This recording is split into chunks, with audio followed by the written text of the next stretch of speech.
Thanks for staying with us. We're still reviewing points. There's a story I have here. So a tragic incident occurred in Awka and Anambra State on Sunday when a 10-year-old boy accidentally shot and killed his father, a police inspector identified as Okolie Amechi, with the officer's AK-47 rifle. According to the report, they gathered that the bullet also hit the officer's second son's hand, Emmanuel, in a chaotic scene that occurred during the accidental discharge at their residence. The boy was said to be fondling with the AK-47, which was loaded, that was assigned to the officer, when he mistakenly pulled the trigger and the bullet struck the officer on the back and also hit his brother on the arm. He was pronounced dead in the hospital, and the boy is still recovering. How old is the boy? Needs to go through therapy, please. Yes, the boy who shot his father forgive himself. 10, he's got 10 years old. Little kid. But the father shouldn't be letting a loaded weapon. How do you fund with it? Come on. With boys, still the same with laxity kids. that some of our police officers demonstrate with civilians. That's the laxity with which we just probably care for his weapon. Yeah, he hits closer to home now. I have the story about the Nigerian who was arrested, the female Nigerian who was arrested in India with drugs over to the tune of 1.8 billion naira. Now, a 25-year-old Nigerian, Ifeoluwa Akinwumi, she risks up to 20 years jail in India after she was allegedly caught with... Yes, a she.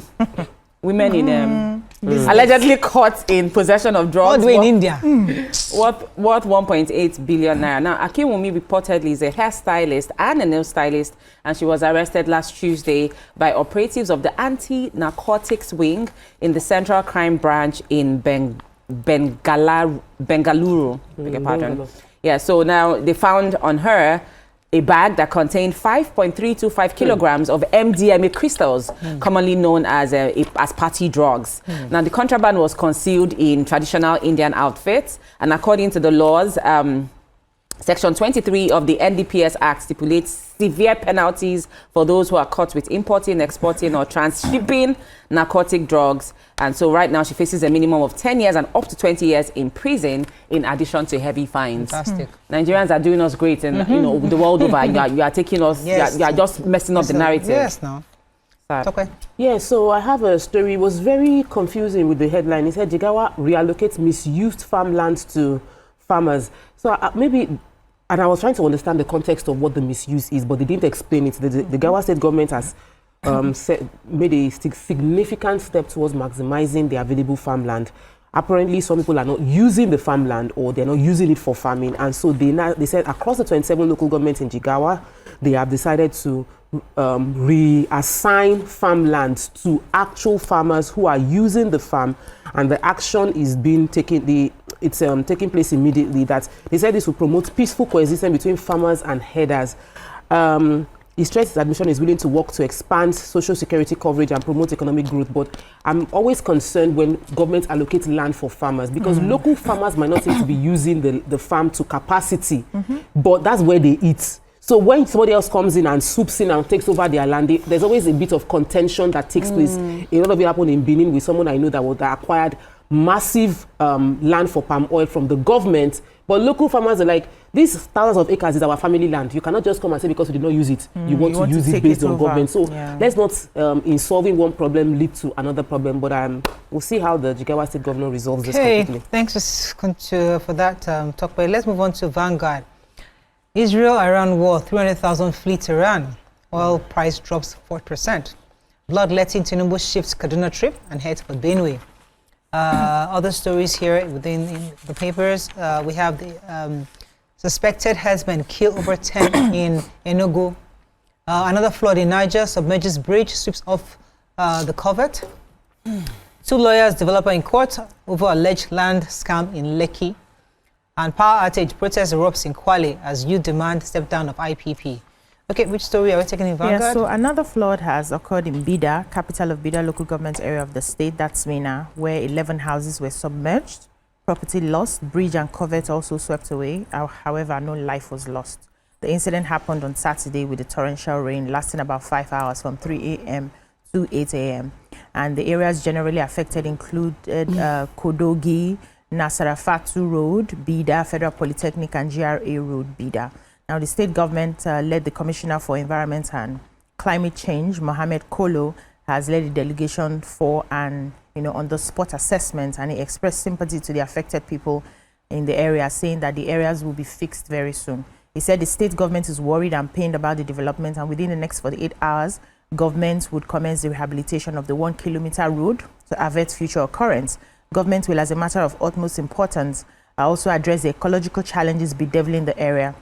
He said, unlike the Mokwa flood, which the cause is yet unknown, that of Bida was, attributed to the road construction company handling rehabilitation of roads in the area. So according to one of the residents, Abubakar Bida, he says the Arab contractors, the firm handling construction of road from low-cost houses, Federal Polytechnic to GRA Road in Bida, diverted the drainage with huge volume of water to the two communities, leading to the destruction of property worth millions of naira. Another resident, Musa Kodogi, Yakubu Mohammed, also said that the two communities had faced devastating erosion in the past. So this diversion now did not work for them. So I think they need a lot of government intervention. Government has promised, but we don't have to keep waiting till it happens before we now start acting. We are supposed to.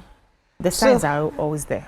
So for those of us following the Iran war and Israel, really in a dramatic turn of events yesterday, the Islamic Republic of Iran signaled its willingness to pursue a ceasefire in its ongoing war with Israel, even as heavy Israel air aids continue to pound critical targets in and around Tehran, including headquarters of the state television.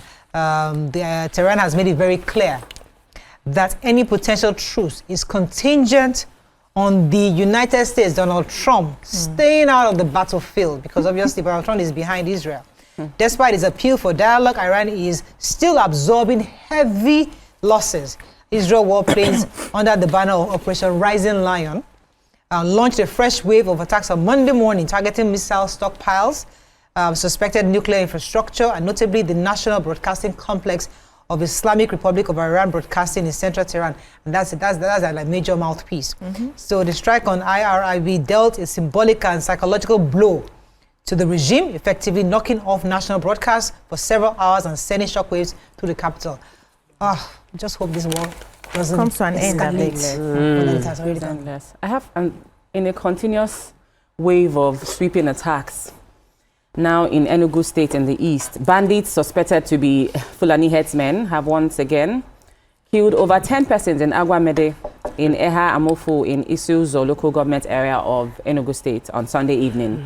Now, sources from the community disclosed that the killer headsmen were probably dropped by a helicopter. Get that? That reportedly flew around the community earlier in the day. Now, according to the informant, he said the bandits invaded certain communities, Ikpakpara, Agwamede communities, around 4:30 p.m. when some people were still in the church and started to slaughter the natives like cows.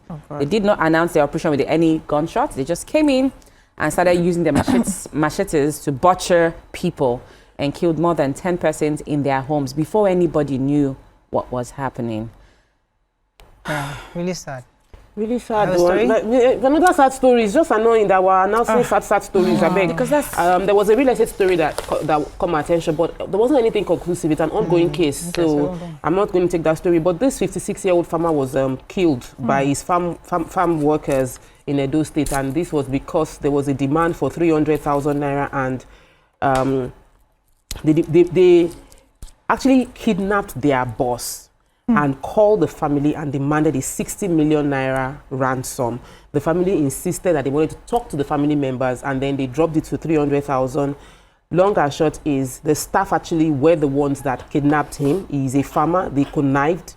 They finally killed him and buried him in a shallow grave. About 5 of his workers were the ones that put it together. He's someone that had sold pineapple worth 900,000 in this particular farm, and so they knew that he had come to collect the money. So they took the money and they were hoping to get more. They couldn't get more from the family members, but they killed him and buried him and took the money away.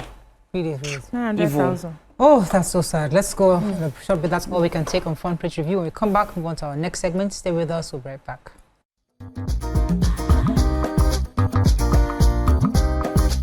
Stay tuned. Your View will be right back.